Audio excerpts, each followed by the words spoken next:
August was a busy month. Yeah. For Nigerian music industry. Yes. Lots of albums from top artists. Yes. Adekunle Gold, Yes. Burna Boy, Yes. Fireboy. Yes. Tell us about it. To be honest, it was an amazing month for Nigerian music. At the start of the lockdown, right, music streaming sort of dipped a bit. When Apple Music, Netflix, Spotify, and YouTube announced their Q1 results. So Q1 is basically January, is basically every quarter, the quarter of the year is basically 4 months. So if you're saying Q1, it's basically January, February, March, and April.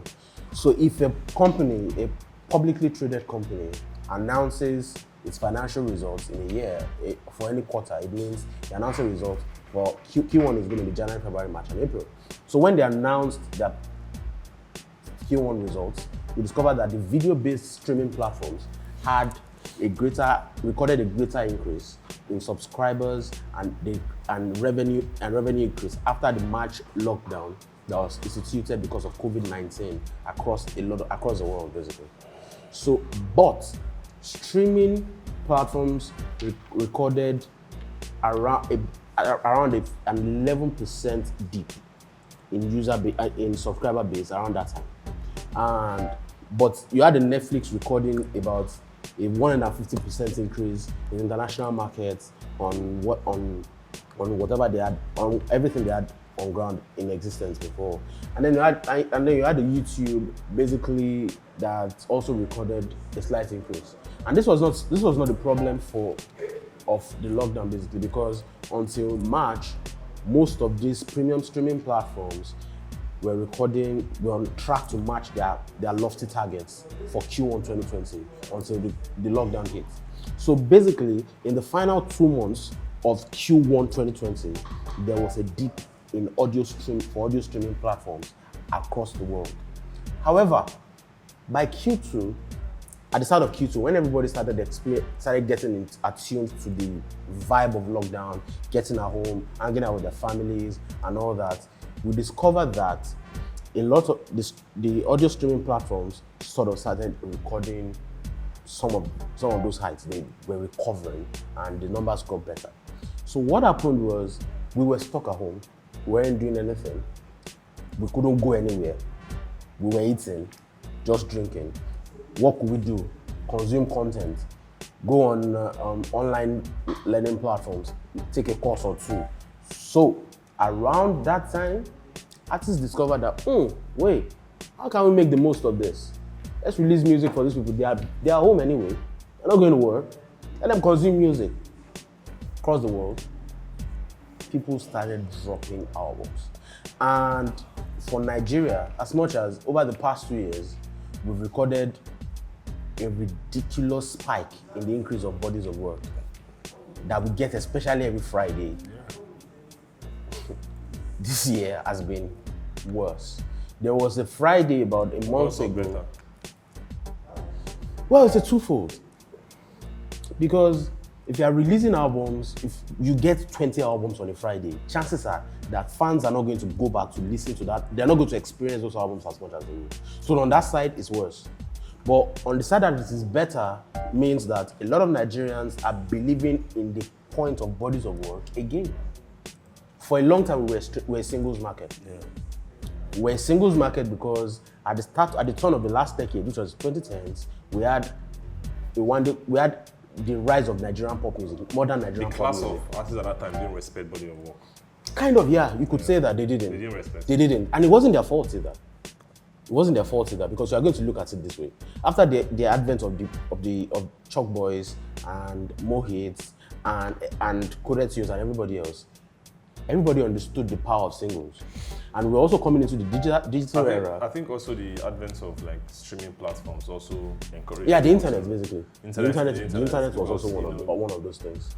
We had artists at the time who were growing with a generation, so it was younger millennials, younger 90s babies. I mean, they were dealing with 90s babies. They themselves were 90s babies. Maybe Olamide was born in '89, but he grew up with the 90s babies.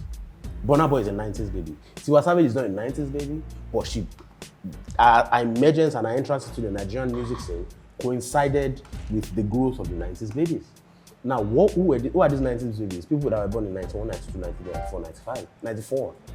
These guys were just getting, the oldest members of that generation were getting into college at the time. They were just going into universities. They were discovering autonomy. They were discovering how to stay on their own. They were discovering how to go through life.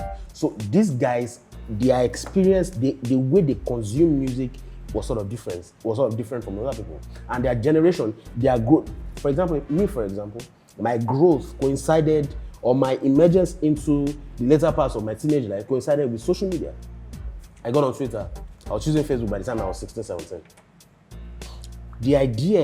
I had greater interest and more interest than people who were born in, say, 84, 85. Those guys, they didn't have a lot to do, so they loved to listen to albums, and they didn't really have the internet.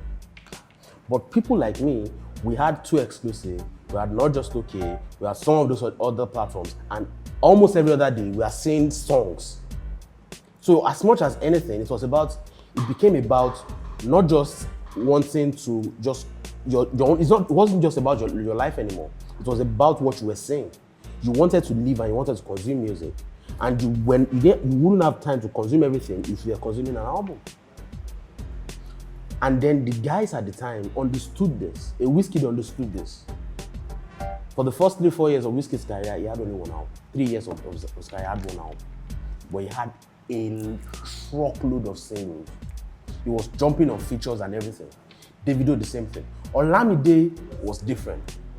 But even at a point, even though Olamide was dropping albums, he was also tying into the singles market idea. Burna Boy was dropping bodies of work, but it wasn't as successful as those guys in the early days. Tiwa Savage Celia is just a fourth body of work. So you have to, fifth body of work. You have to look at some of these things, and you have to say that at the time, it wasn't those guys' fault for not believing in the idea of albums. The reality that they grew up into was the singles market. I was talking to the CEO of Music Time, Oyakinde, some weeks ago. He said it's been a singles market for a long time. That was what he said, quote and unquote. So now, people are building, but the idea and the emergence of EPs sort of abridged the idea of the singles market. Because the EP basically ties into the idea of the age-old physical single sales. In the old days, a single was sold in an independent CD. Yeah. And in that CD, you could get other songs. You could get the remixes. You could get a lot of things. So you had like 3 or 4 songs instead of single releases. So the EP ties into the idea of abridging an album and a single. So you are not wasting your time to listen to 10, 15 tracks. You are just listening to 4 or 5 tracks. Okay. Or even 3 or 4 or 5. So that was the idea at the time. And the generation that you grow up into determines the kind of thing you are going to do. That's why it's a Lady Gaga and Katy Perry are not as relevant as they once were. Because they grew up with my generation. They were popping when I was young. But now my reality is different. For example, Katy Perry in 2011 was singing a song like from her second album to her third album, between her second and her third album, Katy Perry had 9 #1 singles. 9. Unprecedented. From one album, she had about 5 #1 singles. Unprecedented. Because the generation at the time loved the content that she was giving to them. They were young. They needed inspiration. They needed to feel like they were young. A lot of them were young women. They needed to feel some type of way. They were rebellious. That's why Lady Gaga's fashion style was avant-garde at the time, and she was popular. She was the most popular human being on earth at some point. That's why you will see these days that Nicki Minaj her fashion is not as avant-garde as it once was in 2010, 2011, 2012. She's not dressing crazy anymore. She might still use the pink hair at some point, or the blonde hair, but she's not wearing a square shoe. So, and at the same time, because it became a singles market, we didn't have as much classic albums in the 2010s as we had in the 2000s. Because a lot of people, the attention was not focused on classic albums, not on albums. So as logic means that people are not going to release albums. They're not going to be focused on even releasing quality albums. They just want to release it for the culture, or for the vanity of it.